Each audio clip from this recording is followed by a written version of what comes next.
The new story of wholeness is emerging. Explore it at newstoryofwholeness.com. Hey, welcome back to the Integration Podcast. I'm Brendan Graham Dempsey, managing editor of the Integration Journal and co-director here with my today guest, I guess, Nick Hedlund, co-director of research at the Institute of Applied Metatheory. Joined again by Nick, who did his fantastic presentation just the other day at the forum on his model of visionary realism. Today, we're going to dive into that a bit more. I'll just contextualize Nick a little bit more again for anyone who might have missed that. Nick, of course, is the editor-in-chief of the Integration Journal, director with me, as I said, the research of research here at IAM, and also director of Eudaimonia Institute out in California. And Nick also teaches integral noetic sciences at California Institute for Human Science. Definitely go check out his presentation on visionary realism if you haven't caught that yet. This will be our deep dive into it. But yeah, fun kind of turning of the tables here, Nick. Thanks for coming on to talk about visionary realism. Yeah, thank you, Brendan. Yeah, great to be here. Yeah. So, all right, well, I mean, one place we usually start with these conversations is to surface things that maybe didn't come up in the presentation part, um, and just to get those kind of all in the mix so that we've got sort of a comprehensive vision of things.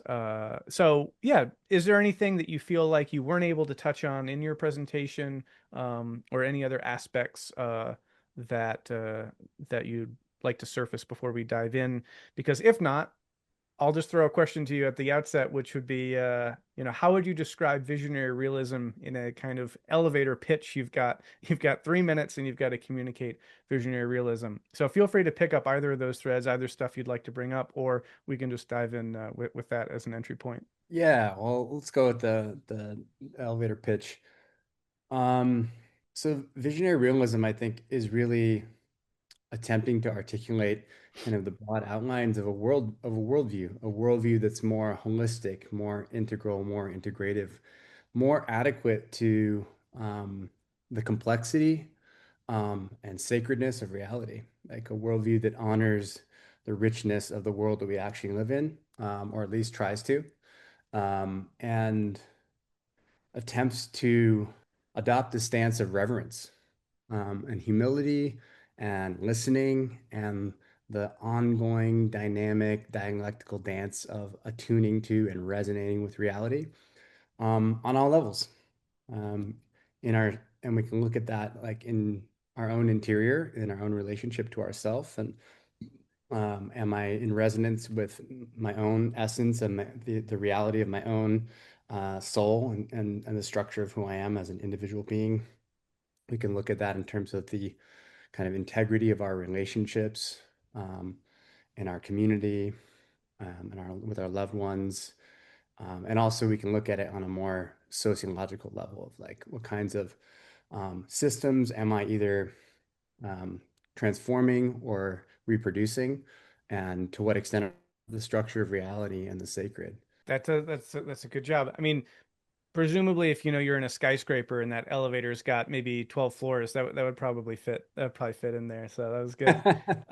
No, it's interesting actually that you, and I think indicative of something important, that I think you go to like the significance of it and the general orientation rather than sort of like a more academic, like visionary realism is a non-preservative synthesis of integral theory and critical realism. But obviously, in a meta-theoretical context, that is an important part of this as well. But again, I mean, it's not about kind of how you get there. It's about why all this is important at the end of the day. And so, but maybe zooming in on that part, which is a lot of what you did share in your presentation of sort of setting this up in the conversation with these two models. There's a lot to unpack there, and as I mentioned at the presentation, I have this printed out version of your dissertation in which you unpack all of this in a very kind of detailed way of sort of here's critical realism, here's integral theory, here's critical realism in light of integral theory, here's integral theory in light of critical realism, and then as a setup to visionary realism as a kind of, as I said, kind of non-preservative synthesis of those two. So maybe for the meta theorists in the room, is there any short elevator pitch in which you distill that down into a 3-minute soundbite? Hmm. Yeah, yeah. Yeah, so I mean, it really the original question again was more looking at like what are the adequate intellectual resources that we need to meet the moment, to meet the meta crisis. And so I kind of scanned across the horizon of the what I felt like are the most complex, developed, sophisticated, integrated meta theories, big picture philosophies out there. And two of the most impressive ones, in my view, in my assessment, were integral theory and critical realism. So they're bringing them into dialogue and then seeing that they don't actually fit together on the surface level. Like there actually are deep contradictions and absences that are in both of them that need to be resolved. So this whole idea of negative transfiguration, so meaning working out the contradictions, um, working and then addressing the absences and saying, well, how do you actually not gloss over the contradictions and absences and just throw them together in a neat sort of Hegelian kind of ontologically monovalent synthesis, but actually work it through to the other side where you've kind of addressed all the contradictions and absences, and you get this kind of way that these two things actually get transfigured such that they can fit together with coherence. And that's actually an emergent phenomenon, which we would call a non-preservative synthesis.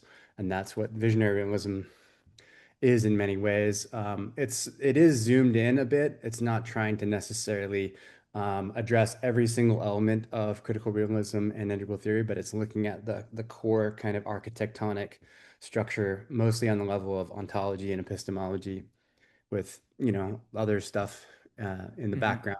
The axiology and praxeology is in there as well. Hmm. So yeah, I think it's really trying to produce that non-preservative synthesis and create a coherent and internally consistent and coherent big picture vision. And unpack the visionary in visionary realism for a minute. Yeah, that's a good question.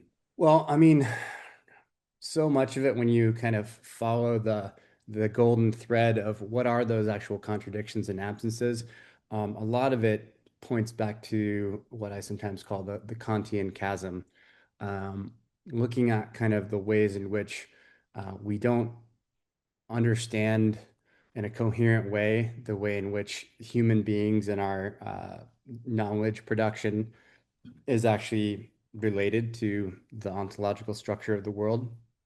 Um, and so a lot of it has to do with how do we understand the fact that we are these beings that have these radical powers of creativity and this symbolically mediated, conceptually dependent kind of modes of creating kind of noospheric and imaginal artifacts. And like, this is kind of, as I pointed to in the presentation, this is this kind of Promethean power. Like this is kind of it's like almost, it's like the logos that we've been given. And it is a radical power of creativity. It's a visionary power to create worlds, right? But we should never forget that where did that fire come from, old Prometheus? We stole it from the gods. So that is a moment of like the mature Promethean archetype kind of remembering, hey, we actually, if this is going to work out well, we're going to have to really bow in reverence to remember that the creative powers that we've been given or perhaps stole um, were actually created by this broader reality that's a much bigger thing than the human. And so there is this bow of reverence and remembering what Bhaskar calls the ecological asymmetry that like the world's not dependent on us for its existence, but we are dependent on the world for our existence, right? So the world that created us, to kind of we need to come into coherence with the world that created us, and our creativity and our creative powers must actually kind of reconnect with the broader kind of symphonic of the world of reality and the sacred that created those powers. So we've been given this visionary capacity to create worlds. And this is kind of the moment of truth in the social constructivist kind of perspective that the postmodernists articulate. But that's happening in a highly pre-structured and bounded way. And that how we wield those powers can actually be more or less resonance or dissonance with that broader field of the cosmos that we are born into. And so visionary points to kind of that radical creativity and capacity to create imaginal worlds um, that then have bearing on the physical world in terms of our technologies and social institutions. So then the realism is pointing to that humility that like this is happening within this context that is in many ways um, vast in comparison. Okay, gotcha. That's really interesting. Yeah, so the visionary element of, like there's, Thomas Bjorkman's book is called The World We Create, or, once you have the insight that the way that the human construes of reality also feeds back into the reality that we wind up in some ways, co-constructing together based on our vision, on our kind of, portal onto reality, that is occurring, but it's also constrained by the realism of this is a pre-structured sort of thing, and to be in alignment with that reality. So a kind of constrained, channeled visionary element within a realist context, something like that. That's Yeah, very yeah. cool. It's like to use the visionary powers in a way that's actually in a harmonic with the broader structure and field of Yeah, reality. Yeah. yeah. Now, you brought up the Kantian chasm, and I had a couple questions, and now we're about to get real into the deep end here for a second. Yeah. First question's kind of just basic, which is, our colleague Greg Enriquez speaks of the Enlightenment gap, and I'm curious if these are basically the same abysses that you're both diagnosing, and if you kind of share his diagnosis as you're familiar with it, and you're really basically talking about the same thing, or if those are meaningfully different in some way. But I actually wanted to get into this topic, and here's where things go a bit deeper because, yeah, I'm really interested in how what you're articulating seems to move beyond this sort of Kantian dichotomy, between the apprehension of reality and the ultimately what Kant talks about in sort of as the phenomenal and the noumena, right? Yeah. The phenomenal and the noumenal, which is the sense in which, oh, okay, well, we've got these categories through which we see everything, and that bounds what we can know about reality. But then there's always reality out there that we can never actually touch or access, right? The Ding an sich, the thing in itself. There's Yeah. this fundamental wound or separation, and you mentioned a little bit about this in your presentation, but I really wanted to unpack that because there was actually a resident here over the month of June, and he was working in a kind of Kantian frame, and I kept wanting to sort of blow open that frame because there was this sense of that's still a very viable philosophical kind of architecture that people are working with. But one thing Yeah. that I think that your work is doing very explicitly is sort of blowing that dichotomy up of fundamentally undermining it. And one way that you do that is by talking about how the structures, the neo-Piagetian structural element of our cognition, is in itself a kind of intransitive, causative, generative mechanism of ontology, Yeah. which I think is a really interesting move. So anyway, there's kind of a number of questions there. One is the Kantian chasm the same thing as the Enlightenment gap? And feel free to differentiate or clarify that relationship there. And then two, what's this sort of post-Kantian move that you're doing that's blowing up the fundamental, distinction between phenomenal and noumenal, and how that maybe relates to neo-Piagetian genetic epistemology ideas. So yeah. Yeah, yeah, great. Yeah, well, as far as the Enlightenment gap part of it goes, I mean, I think, my understanding is that the way Greg invokes that term is it's kind of the this broad category that subsumes a lot of like more specific kinds of philosophical problems. So, the split between mind and body, fact and value, the natural sciences and the human sciences. And so it's kind of the broad encompassing notion that covers like all those and highlights the ways all those splits are highly interrelated. They're basically one part of one big philosophical problem field, um, rather than just being separate philosophical atomistic problems that we can solve. So you kind of have to solve that whole problem field to really resolve any one of those things. So I agree with that. The Kantian is kind of zoomed in within that problem field, I would say. But to me, in my analysis, it's the core of it. Like I think all the other, specific philosophical problems ripple out from that one in large part. I mean, there are other components of it as well. Like you can go deeper into, well, and Bhaskar does this, like what's the ontology that Kant was working within, and he, points to the ways in which that harkens back to Hume, and then that even has ancient Greek philosophical roots in terms of this kind of actualist ontology that that Hume articulates. So it's really kind of the Humean Kantian complex that, and you can kind of keep unpacking that more and point to Descartes and go back to Parmenides and not, but the I think it really comes to a kind of point of crystallization in Kant, and then Kant is this kind of pivotal figure in modern and postmodern philosophy, and he stands kind of right on this kind of fulcrum between the modern and the postmodern.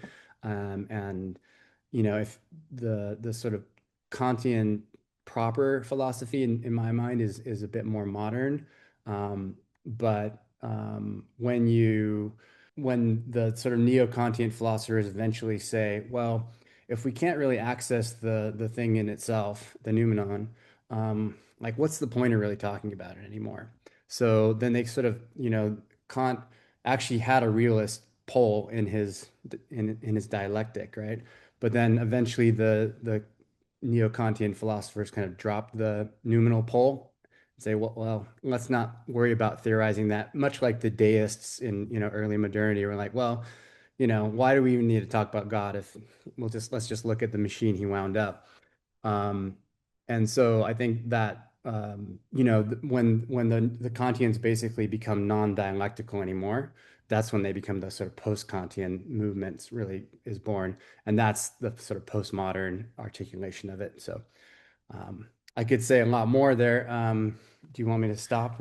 Well, maybe just pause for a second, but then I want to get to your sort of deconstruction of the Kantian chasm in a sense. Yeah. But I'll just observe that, yeah, I was always struck. I've had an opportunity to talk a couple of times with Stephen Hicks, who's sort of an objectivist philosopher. He wrote a book called Postmodernism Explained.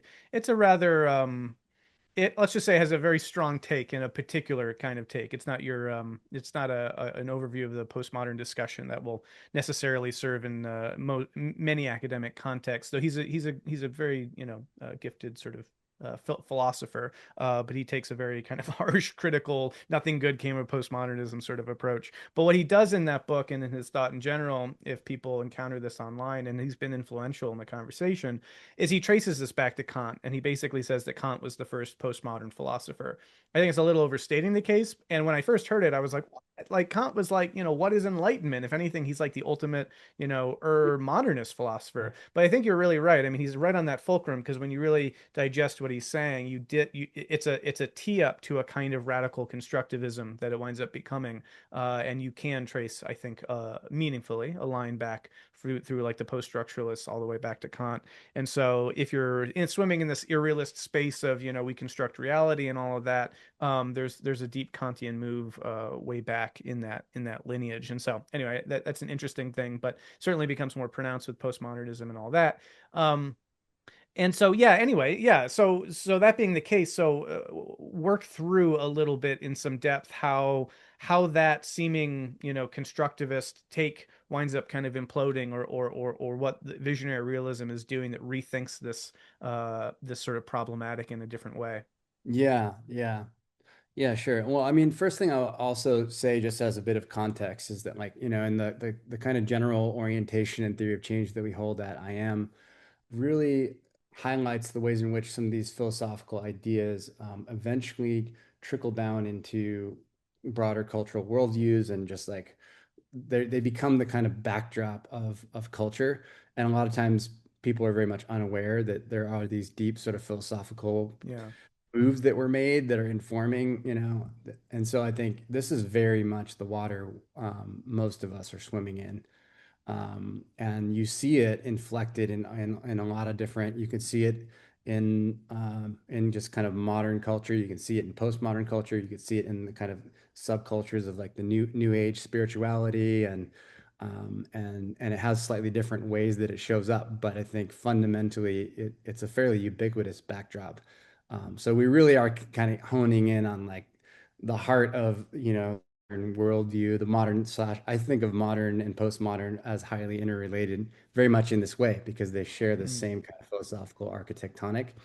So yeah, I mean, a lot of the insight here has to do with, well, if you really play out the implications of the kind of, especially the post-Kantian move, where you sort of drop the dialectic, you stop worrying about reality, and well, it's all phenomenal. It's all kind of this human world of constructed symbols, and that eventually, comes to articulation of like language games, power games, power dynamics that are, largely kind of driven by language games and so forth.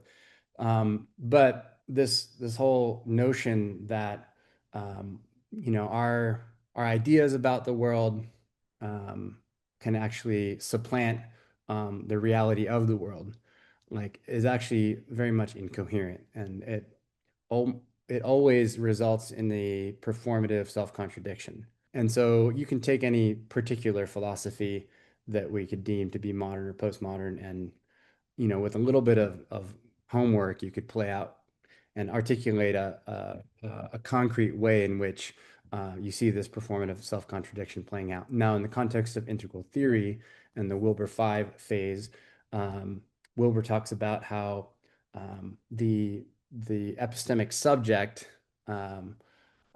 is kind of embedded in these epistemic structures, like the Neo-Piagetan structures, and that it employs different kind of injunctions or methods to then enact an object. And the object is really, the reality of the object is um, entirely contingent on the structures and methods that the subject uses to enact them.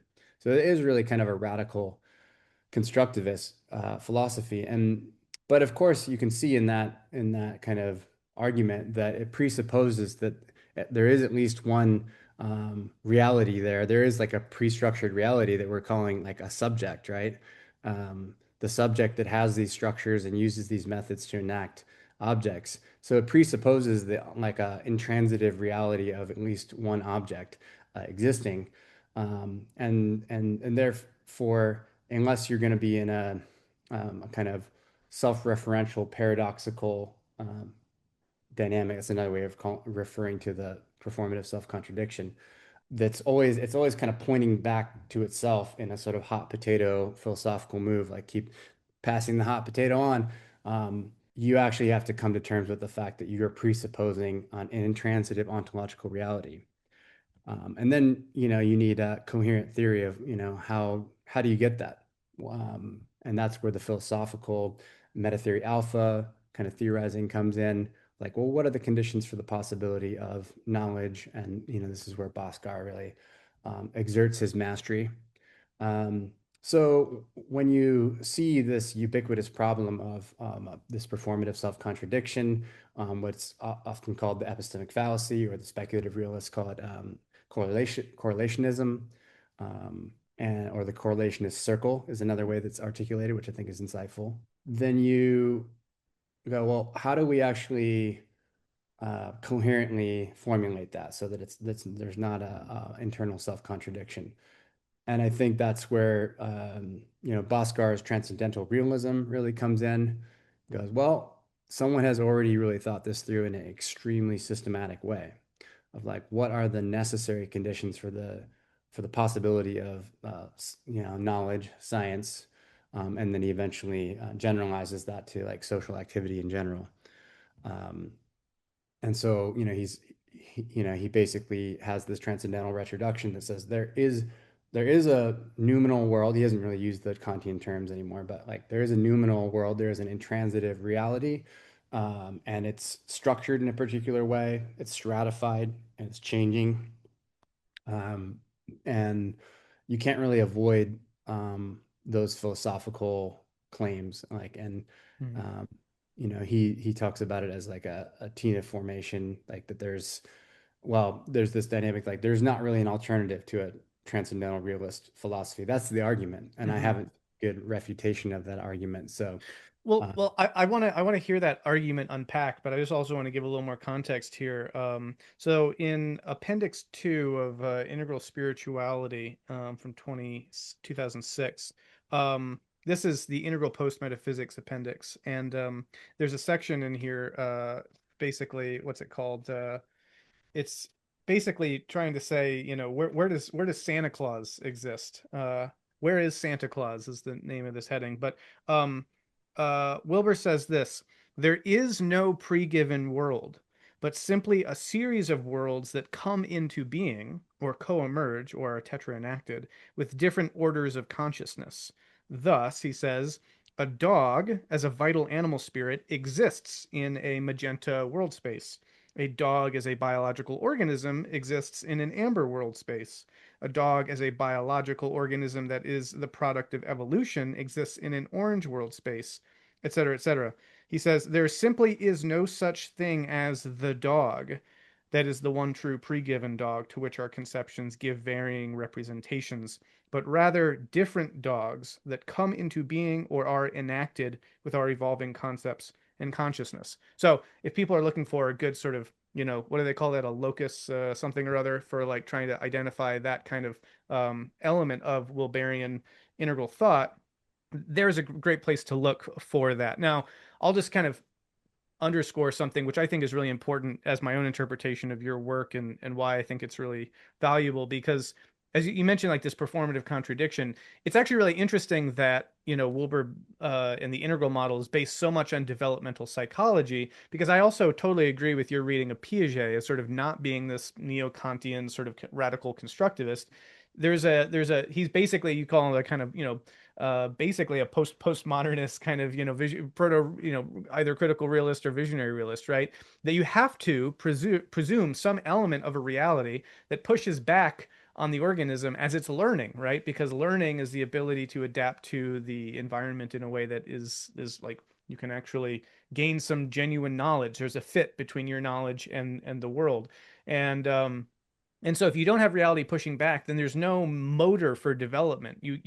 There's no reason to explain basically why a magenta leads to a red, to an amber, to an orange consciousness. This doesn't really make any sense unless you posit that there is something that through repeated interaction is accommodation and assimilation leading to new equilibria and blah, blah, blah. The entire developmental sort of logic is predicated on some version of that happening. And so if you eschew that, then you have no way to justify or explain anything about why there might be these different forms of consciousness that emerge. I just think that's a point worth mentioning. And so my understanding of really is of what you're doing with visionary realism is drawing on all that's so clearly valuable about the integral tradition, but trying to update its ontology using the insights of critical realism and this sort of depth stratified ontology to create a more comprehensive, accurate picture, where both of these things come together and inform each other in a more accurate sort of way. So anyway, I wanted to, Yeah, yeah, yeah, yeah, yeah. Go that's ahead. great.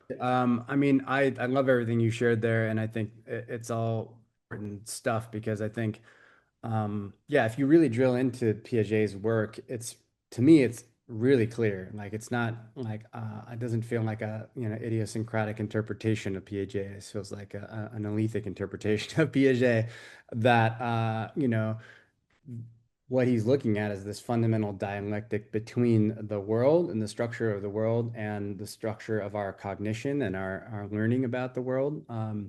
And really, I think he is a meta-modern neo-realist. And I also think, as an almost side note here, I also think Piaget is often construed as this kind of child developmental psychologist. But actually, if you get into his work, you can see that he's actually this kind of grand, like transdisciplinary integrated meta theorist that's Totally. cutting across the domains of evolutionary biology, philosophical epistemology, and experimental psychology, and integrating them all into like and there's even a sociological element there, and I was quite inspired by that in my thesis of like his notion of equilibration is very related to the idea of alethic resonance. Mm. Um, and they're not exactly the same, but there's a resonance there.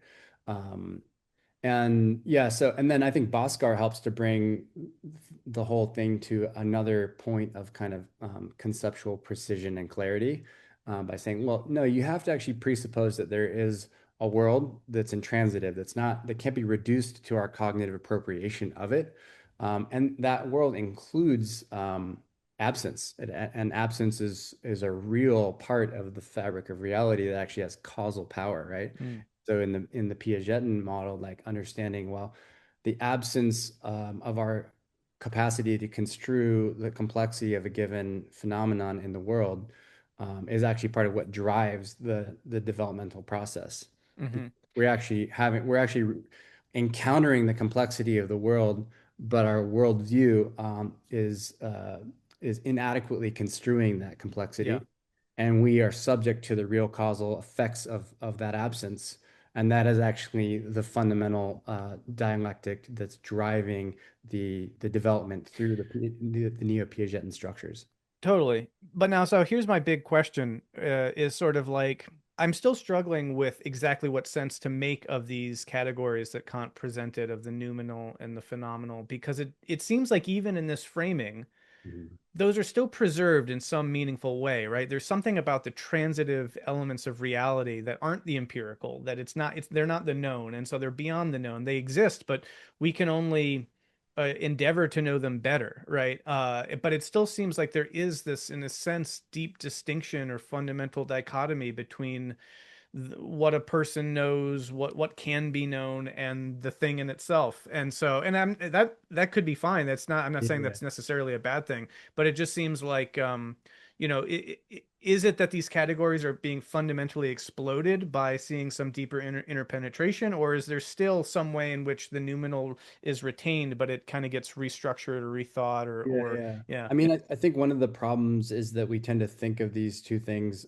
Well, there's this kind of mind world axis, and we tend to think of the and you could say mind slash epistemology and world slash ontology, and those sometimes getting conflated with subjectivity and objectivity and interiority and exterior. And part of the problem is that you have all these what I think are quite distinct terms that kind of get overlaid and conflated. Um, and so I think if we stop thinking about like, I've moved away in many ways from the Kantian terminology because it has such thick connotations that I think are not helpful in this kind of trying to rethink this whole thing. But I think the way I like to think about it is that like, well, those categories aren't as like radically dissociated as we tend to think about them. So like so let's reframe it in terms of intransitive and transitive. The intransitive being more the ontological, and the transitive being more the epistemological, our knowledge about the world. And so the fundamental move is to see that like these categories are not totally split off from each other. So Hmm. I tend to think of it as like, well, these interior structures are often thought of like this kind of subjective overlay that's kind of occluding our contact with the world, and it's not really part of the world. It's kind of this weird Mm. thing that's just the ghost that's hanging around inside the real world of the machine. And this is just kind of a very weird modernist kind of primitive way of thinking about things, in my opinion.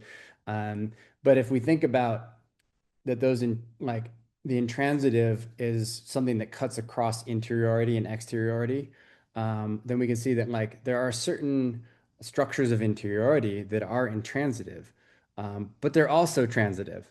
So then you have to come up with a more nuanced concept of like the intransitive dash transitive. Yeah. Yeah, which is, takes a second to kind of feel your way into that. Like, wait, I thought we were, thinking about this in terms of this simple kind of polarity, but it's actually you need concepts like the idea of constellational containment, or which is pretty related to the kind of Kessler's idea of holons, a holonic kind of containment, and a nested structure. So if we think about the transitive as nested within the intransitive, then it starts to make a lot more sense. So that there's an intransitive reality to the Neo-Piagetian structures, right? That they are actually objectively real structures of interiority, and they exist beyond, my own Yeah. any individual's like cognitive apprehension of them. They actually have an anterior and relatively independent existence, um, and yet they are the structures through which we come to know the world. So they are, of course, Yeah. transitive, and they are these. And so I think we have to. I like to think about this idea of like, you have it's a basic kind of Wilberian developmental notion where, you have something that's fused at an earlier Hmm. level. Then you have this kind of notion of them like kind of like as like radically atomistic, separate dynamics and that are kind Hmm. of totally dissociated or independent. And then use kind of the tertium quid move, the third way, the higher order synthesis move that preserves that differentiation and moves into an authentic integration as opposed to an implosion or a fusion, starts to highlight that they're interdependent. So we Yeah. can't conflate them, we can't reduce one to the other, but there are specific structures of how they're related. In this case, they have an asymmetrical relationship, one of transcend and include or constellational containment. So we think of the world as constellationally containing or transcending and including knowledge. So knowledge is a part of the world, a part of the intransitive ontological structure of the world, and yet there's this kind of recursive interrelationship thing happening. So as I mentioned in the presentation, like I think the idea of like that there are different kinds of unity. Like we shouldn't think of unity as a completely flat idea. Like, Mm. um, because then you can do the pre-trans fallacy and you think, oh, well, Hmm. we've imploded these two poles and therefore it's a unity and we're Right. happy and we're also transpersonal and spiritual. It's Yeah. like, no, I think actually that then you're written in all kinds of philosophical contradictions, which translate into practical sociological and psychological problems and Yeah. pathology. Well, it's Uh, funny. I mean, basically you just riffed on exactly the quote that I was going to read from your dissertation, but I'll read it anyway, just so that yeah. this is the formal idea expressed in this way. You say the neo-Kantian structures, for example, those disclosed by Piaget and his followers, do exist as structures necessary for disclosing aspects of the world. They are, on the one hand, structures in the transitive dimension that refer to real entities in the intransitive dimension. Concomitantly, since these neo-Kantian categories and structures are clearly causally efficacious generative mechanisms in the real domain of consciousness, they are themselves, by definition, constitutive objects of the intransitive world. You say, a visionary realist position attempts to sublate these poles into a dialectical third way, or tertium quid, wherein world and mind coexist in an asymmetrical union, where the world constellationally contains and therefore includes the mind as a differentiated and integrated facet of it. Well, that's a lot. And my vision of that is I don't know if you're familiar with Wheeler's notion of the participatory universe. I think he was like more coming out of quantum mechanics and that sort of thing. But he has this great depiction of sort of like the universe that then kind of becomes an eye that looks back on the universe. And I think I interpret a lot of what you're saying in that kind of way, which is sort of Yes. we are the universe. We are the objective, reality, as it were. And the objective reality has produced a subjective epistemological element to it that then is looking both at other things, but also itself. And it is constituted by real things that you can say are intransitive, and it uses those intransitive real things to generate the epistemological lens on its own, on the world and on itself. And so then you get transitive and intransitive. So if you conceive not as sort of like there's a world and then there are subjects or agents operating in it, but as we say, like we're birthed from Gaia, we are the world, we are the universe. And I always come back to Carl Sagan as like we are the universe. We are a way for the universe to know itself. And of course, this is really important in like Bobby Azarian's meta theory. I think all this kind of captures it. So, right. So like, it's not that we need to look for the intransitive aspects of our epistemology as sort of radically alienated from the world, because we are the world and it produced those categories and it produced it in relationship to itself as well. So like, there's a deep evolutionary, fit between where all these things came from. And so when you do that, I do feel this sense of like, oh yeah, that does kind of blow up these radical distinctions or dichotomies between, these two categories, and you get this kind of interesting non-dual insight around, oh yeah, we are that. So Hmm. yeah, I interpret you as making that kind of move, and this constellational containment is a nice way of thinking about that. Yeah, totally. Yeah. I mean, at one point, I mentioned in the presentation that I originally called this critical realist integral theory. Mm, Uh, and but then I think at the first phase, I underappreciated how profound the work of negative transfiguration is, and I underestimated the difference between a preservative and non-preservative mm, synthesis. And so that was kind of more my articulation at that time. But as I came to see like how much that there's the the whole thing gets radically transfigured and it's kind of this alchemical crucible, and then something else comes out the other side.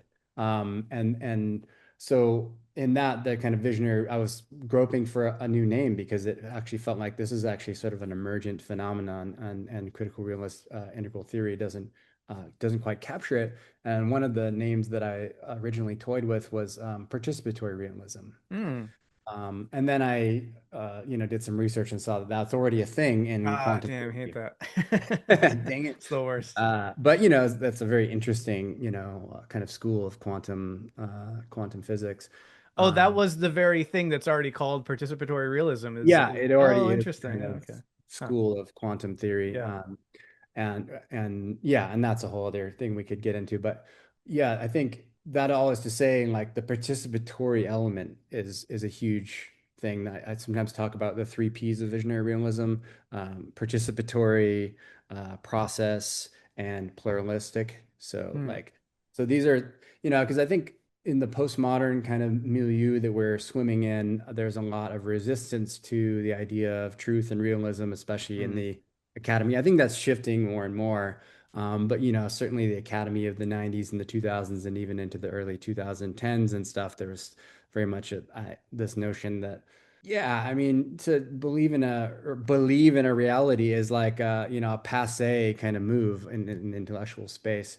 Um, but I think, yeah, this notion that we are actually participating in this broader sphere of reality, that we are the cosmos that kind of is waking up to itself and can kind of have this self-reflexive knowledge about itself, and that reflexive knowledge is actually this kind of logoic power that actually can create profound worlds. And you look at the idea of the Anthropocene.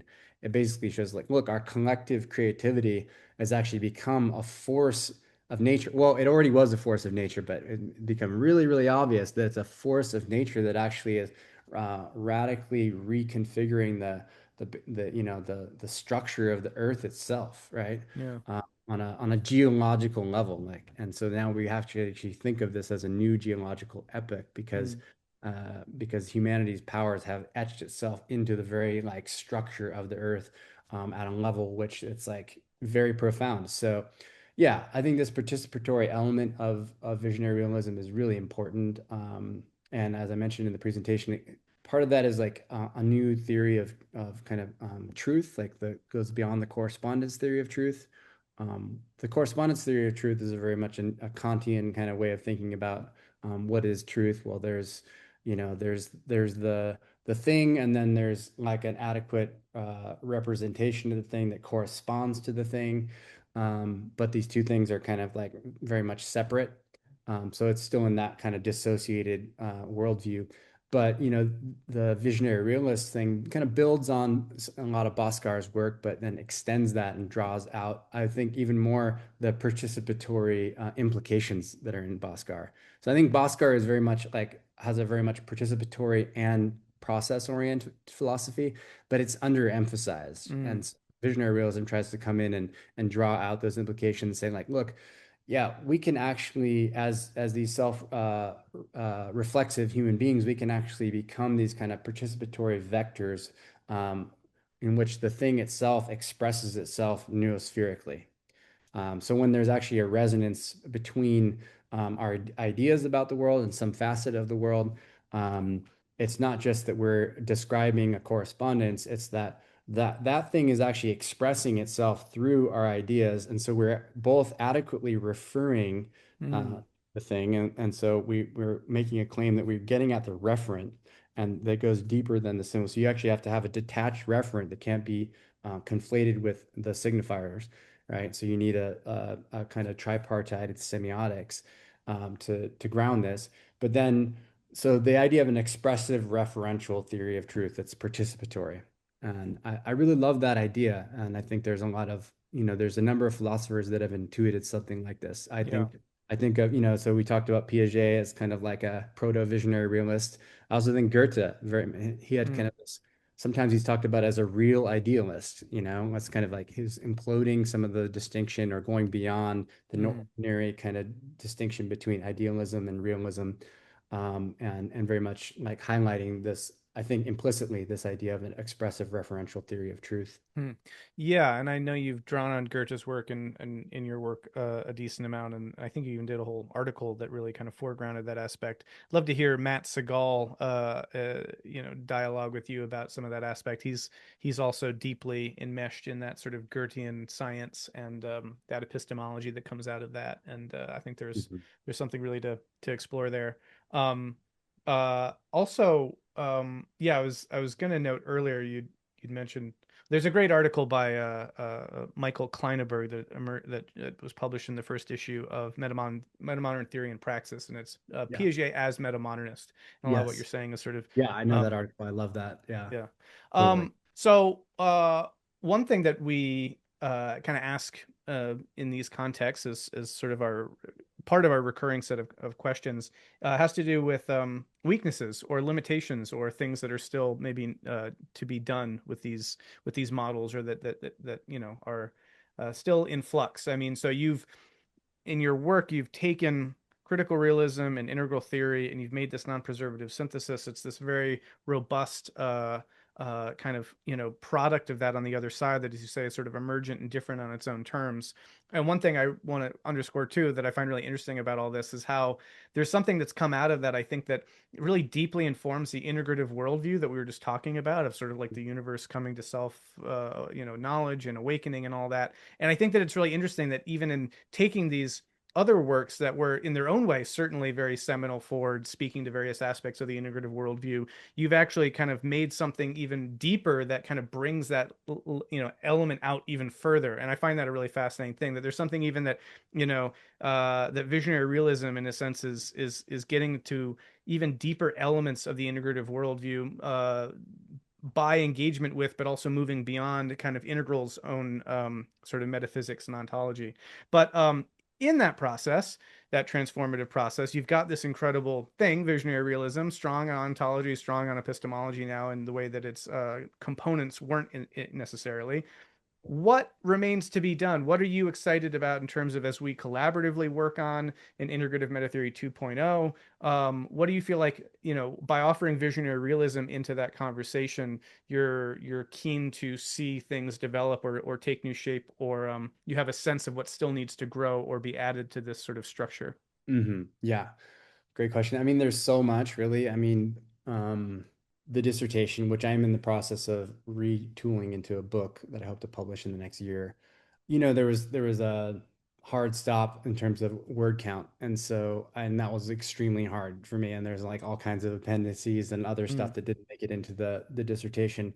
Um, so I kind of had to hone in on ontology and epistemology, and I kind of didn't give adequate attention, I think, to axiology, and the whole conversation around value. And I appreciate, like, a lot of the work that people like Ian McGilchrist and Zach Stein have been doing that are very much resonant with what I like, what visionary realism holds around axiology and value. And I think that's a whole domain that deserves to be developed in more mm, depth. And it's kind of like, I would say, the third pillar and of the big three pillars that create a meta theory gamma or a worldview: ontology, epistemology, axiology. In some ways, the praxeology is important, but it's kind of like, how do you put those three into practice? So mm, I think of it as like has a slightly different status. So that's one thing. Now, also in terms of like, also because of constraints of length, I wasn't able to really go into the the dialectical critical realism component. It's in there, but more implicitly. I don't like have a systematic treatment of like, okay, let's really unpack this whole notion of dialectic in depth. I think there's a lot that could be said about that in a visionary realist context. And then also the philosophy of meta reality, the third major phase of Roy Bhaskar's work that gets into kind of transpersonal philosophy, secular spiritual philosophy.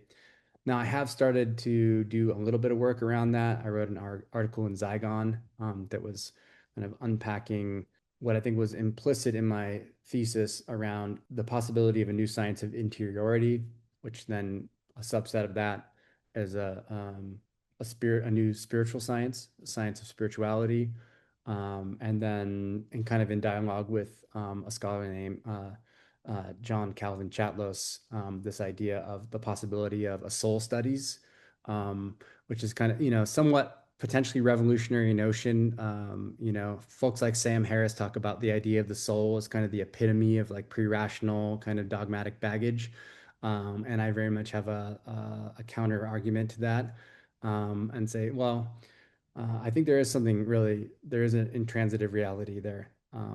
And I think there are transcendental arguments that can ground that. I think there's a lot of ways that we can make sense of the empirical evidence in a much more adequate way, if we kind of revindicate the idea of soul. So that's a whole other domain. And that's, I guess, related to a broader like theory of the self, or a sort of psychology. I've never felt like psychology and spirituality make a whole lot of sense, like as like separate fields to me. Like I always, my own life, it feels like I have a psycho-spiritual practice in my own life. Mm. Those two things always feel like they're really, two sides of the same coin. And so that's a whole other realm of Yeah. like visionary realist psychology or psycho-spirituality.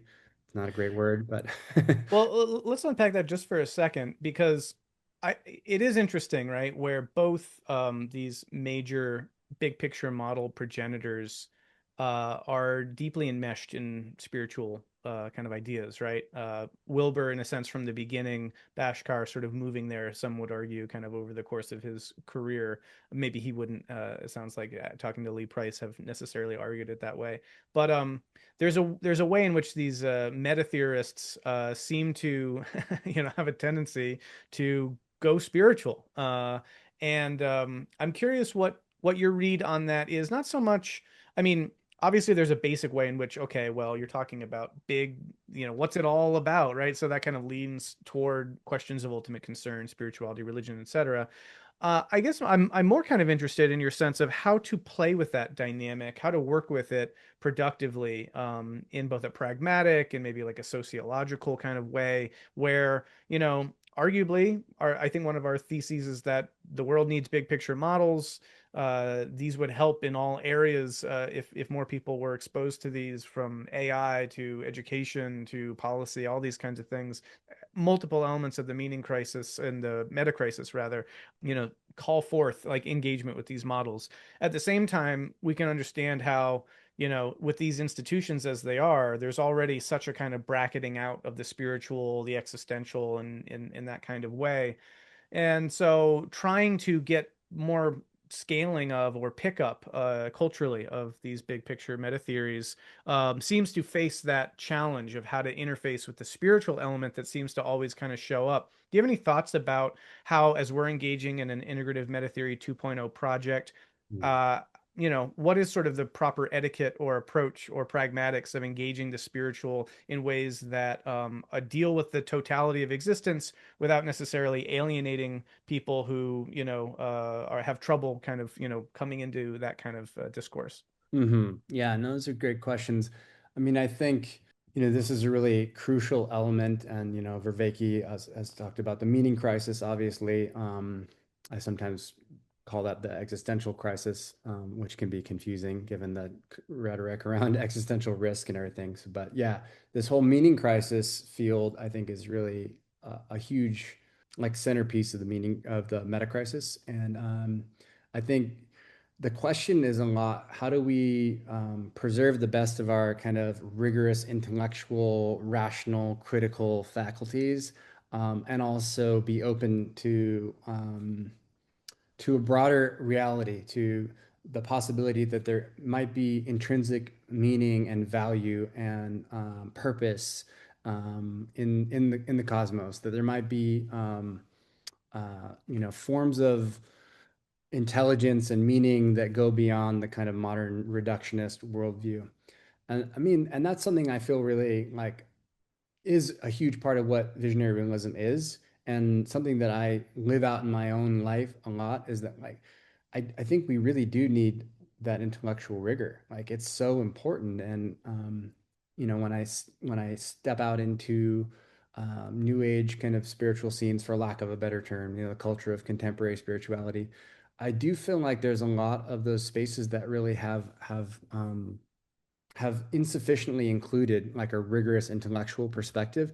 And that leads to all kinds of practical problems of just like believing really funky stuff that like doesn't have much undergirding. And then, we're talking about all kinds of stuff like that that I don't think is really necessarily helpful or what the world really needs. And so, and then it deepens the resistance that a lot of, more secular modernist people feel like, yeah, that stuff is, then it's like a baby of the bathwater stuff. They see, here's the irrational bathwater that a lot of the new age communities are swimming in, and then they just throw out the baby with it. Mm. And so I think what we're really trying to do with visionary realism and, you know, and resonant approaches, meta modern spiritual approaches in general, is, highlight the baby here. It's like, there really is a, a view of the world that's rooted in the best of our philosophical traditions, the best of our scientific findings, across the disciplines and the sort of big history movement, that also can cohere with the notion of an expanded empiricism, a deeper empiricism that includes the experience of the transpersonal. Um, Hmm. I think that's really important. So I think, that's the broad strokes, is like, how do we bring, rigorous intellect and this kind of really radical open-mindedness to what might be out there if we follow these threads of rationality through science, through philosophy, through contemplative phenomenology and Hmm. mysticism. What kind of world view gets disclosed? And I think that's a really key thing, and that's part of why I've emphasized this work around spiritual science. Mm. Uh, that I think we can see that sociologists used to think around the turn of the century that, this whole idea of the secularization thesis, that like, well, the world's just going to get more and more secular and rational, and it's onward and upward with modernity and this kind of way of thinking. And then then reality came crashing in and said, well, I don't think that's how it's going to go, actually. Mm. And there's this huge resurgence of religion and new age spirituality and yeah, religiosity in general.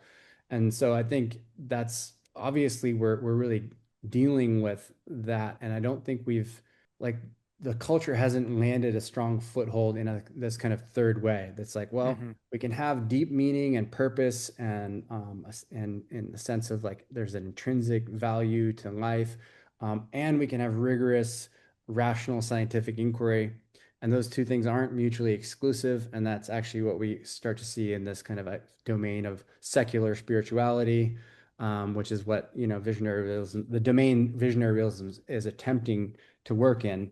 So, I think these are absolutely key questions. And I think, I could be wrong about how I'm thinking about a lot of this stuff, but I do think that um, once you like open up this new worldview, that understands that interiority is not separate from reality. It's actually part of the intransitive fabric of reality, and we can actually generate objective knowledge claims about that. I mean, we've basically had a straitjacket around our inquiry for so long. We've thought, you've got objective knowledge about the natural scientific sphere, but when it comes to the human science, it's this whole other kind of project that's not really developing objective knowledge about intransitive structures. And so we're just at the infancy of like what's possible there. Some of it we can go back and reconstruct and see that, oh yeah, Piaget and his followers were already doing that. Mm. And a lot of it is like stuff that we actually need to do now. Like there's so many scientific research programs into the intransitive domain of interiority that need to be carried out. And I think that's really important. Then we can start to see, I mean, in the same way that, in modernity, science became this kind of way that scaffolded like a more of a shared intersubjective understanding of like, yeah, this is actually the way the physical world works, and we can actually build our society around a shared understanding about that. And we're not arguing about, whether Newtonian mechanics is real or not. It might take a long time, but I could imagine a world in which more and more there's kind of an evolving shared understanding that is spiritual. Like it points to these deeper structures of meaning and purpose and value, that can be rationally substantiated, but are the essence of what we would consider to be spiritual. Hmm. Yeah, well said. So we got a little bit more time left, so maybe one or two more questions here. One of the things that I think it's kind of interesting that visionary realism is doing, in my words anyway, would be it's sort of offering a meta theory of meta theory, meaning you talk about with alpha, beta, gamma, these different kinds of meta theory. So before, this term that was sort of used in a bunch of different ways, you can now distinguish into a bunch of different components, different forms that this is taking, and therefore you have a kind of way of organizing in a coherent way these different kinds of meta theory. And so I know in doing that work you were drawing on not just the folks we've been mentioning, but also Mark Edwards's work and Ritzer and others. I guess the question here is something like, what that element of visionary realism, as what's the next phase of that as you see it? Is there more work to be done there in terms of clarifying, classifying different kinds of, now of course arch theory is also kind of in the mix. But yeah, maybe just on that aspect of visionary realism, because I think that that's also a really important component of this that does a lot of helpful work to kind of, orient. So yeah, any thoughts about the kind of meta theoretical aspects of looking at meta theory itself in terms of other things that have been developed since maybe you wrote on visionary realism, or things that you've seen that's come up since, or existing questions that you feel like need resolution and maybe a more advanced integrative meta theory 2.0 of meta theory would Yeah. be helpful for? Yeah, great question. Yeah, I mean, when I was developing my thesis and whatnot, I mean, arch theory, arch disciplinarity, that whole notion had not, wasn't on my radar. I don't believe it had been published at that point. Probably Corey David Barker was thinking about it. And yeah, I remember being skeptical of the notion when I first heard about it without really reading. Oh, it's another thing. And then I read it and I was like, whoa, that's a extremely compelling, cogent argument for why this is actually like a structurally distinct, class of theorizing. So I was immediately sold, and as you know, we ended up co-authoring the book, or I ended up co-authoring a section of the archdisciplinarity book with you guys. And so I think that lens is really important, and there's a lot more I'd like to do in terms of thinking about archdisciplinarity, and well, even some fundamental questions of clarifying what do we really mean by archdisciplinarity. I have tended to think of visionary realism as an art theory, because it's operating on two integrated meta theories already, and it's taking those two as its data and then forging some sort of higher order non-preservative synthesis of the two. But when you read Corey's work, there's a sense of, maybe I mean, he's really like honing in on kind of what are these like universal arches that emerge from doing that kind of thing. I think the two things overlap, but there's still like interesting questions that need to be clarified about, is my version of arc theory kind of the same thing as what Corey is getting at?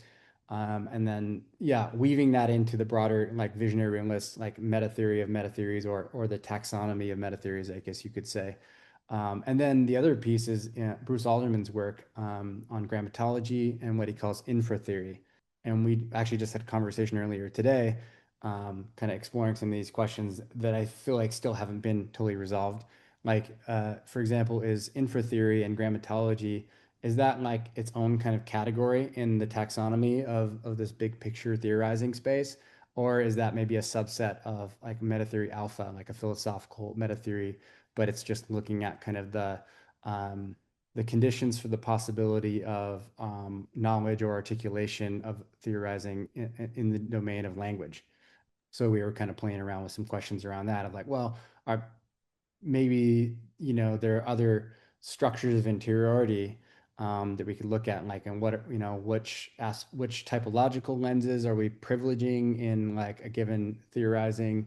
And so, I think trying to develop an overarching taxonomy that clarifies the relationship to our arch theory and infra theory is still at the edge, and I have my ideas about it, but it's still in process.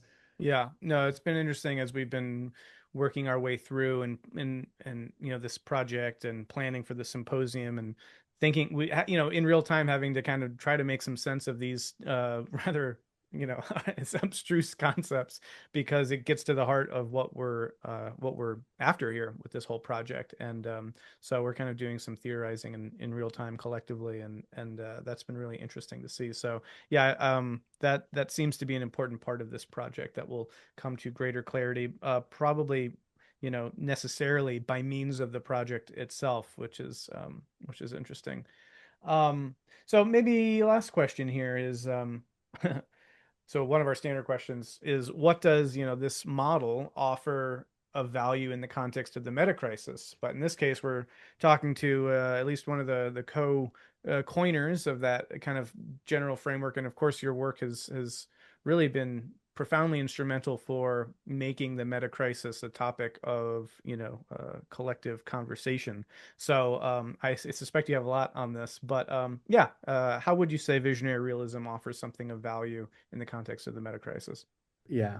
So, I mean, the way that we've articulated the meta crisis has to do with, this idea that beyond the kind of manifest level of crisis events and symptoms, as much as they are interrelated and compounding and feeding back on each other in this kind of polycrisis notion, which is again profound in itself.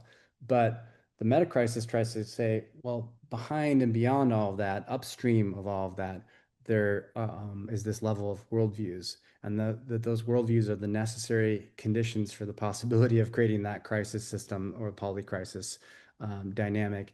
And so, okay, but then we can keep zooming in and say, well, worldviews, well, really what we mean is kind of a composite of like postmodern, modern, and traditional worldviews. But of that, the world system, the predominant kind of economic and political and technological systems that we're dealing with could be, understood to be largely modernist. Modern, and again, I think of modern slash postmodern. So it's like kind of this modern slash postmodern worldview. And then you zoom in on, well, what is that? What is really the core ontology and epistemology and axiology that's animating that modern slash postmodern worldview? And there's a lot of components that I don't want to gloss over, but in many ways, I make the case that the heart of it is this Kantian chasm and rethinking this Kantian chasm, and that I think that's what visionary realism tries to do, is work out those contradictions at the core, at the heart of the modern worldview, that contradictions and absences at the heart of the modern worldview, and say, well, if we follow the logical threads of those, like, what does it produce? How do we arrive at a more coherent and comprehensive and inclusive and holistic view of the world that works out that core problem field? That's what visionary realism is trying to offer. And it's a provisional attempt. It's a work in process, and then it's fallible, and I'm sure it has its flaws and problems. But that's the heartfelt intention, has been to respond to the meta crisis by articulating a more adequate worldview. And I would also say, like, for me, this is not a strictly intellectual project. And that was one of the things that I found most satisfying about developing this philosophy, was that at the end of the day, it felt to me like this is a philosophy I can live by. This is a philosophy, and that's harkens back to the ancient tradition of what we understood philosophy to be, not as a hair-splitting, academic pursuit, and obsessed with the narcissism of small differences and career advancement and all this kind of thing that tends to be the sort of stereotype of kind of postmodern academic philosophy nowadays. But the tradition for so long was philosophy as a way of life, as a way of living everyday life, and a devotion to the cultivation of wisdom that you live. And so in that sense, I think visionary realism tries to be that too. Like it tries to be a serious philosophy, as Roy Bhaskar would say it, a philosophy that you can put into practice, and we can really try and walk our talk, and apply it on all levels, on a somatic level, an emotional level, on a spiritual level, on a relational level, on a sociological level. And so I think that's also an edge for me, is like a lot of the transformations happening in my own personal life right now are a result of me continuing to ask these questions of like, what is, my nature? What is my dharmic structure? What is my essence? And how do I live a life that's more and more in resonance with that? Yeah. Well said. Hey man, thank you for all the work that you've done with Visionary Realism, but also in the Institute. It's fantastic stuff, and as I always say, really essential. And yeah, this has been really great. Hopefully people have a deeper sense now of what visionary realism is and how it plays into all this. And I think this has been really helpful for that. So I guess we can leave it there.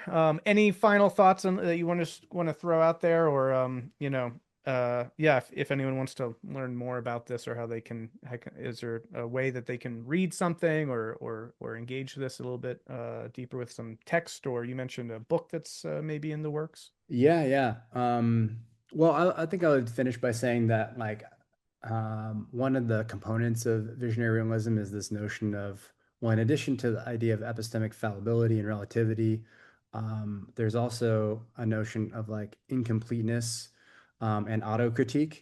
So it's like it's baked into the system is a self-understanding that this is incomplete, and that like if there are any contradictions or absences in the system, and of course there will be, the system necessarily must work through those and keep developing. And so I think, I feel very aware of the limitations of this system, and therefore very excited to be engaging in the work that we're engaging in the Integration Society, and that I am moving towards the Synthesis Lab Symposium in Lake Tahoe in September, where we're really deep diving across the horizon of all these different integrated meta theories, and really trying to see, what these different approaches can offer the others, and where they can help fill in the gaps and address the contradictions and absences.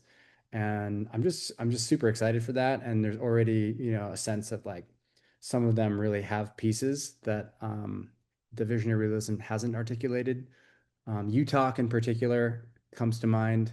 So anyway, just very excited about this process of like collective meta theorizing that we're stepping into, and that feels like an important, I might be so bold as to say like evolutionary leap, where we're starting to move beyond the lens of like, oh, I've got this theory and I'm this theorist, to like we're all trying to converge on reality together in service of collective flourishing.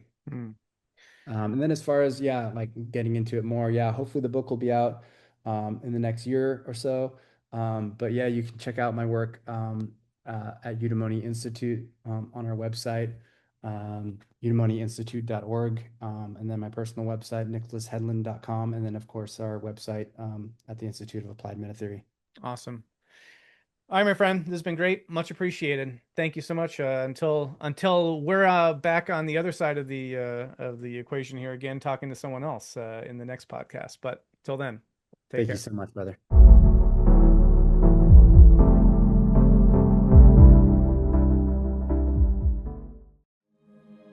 The new story of wholeness is emerging.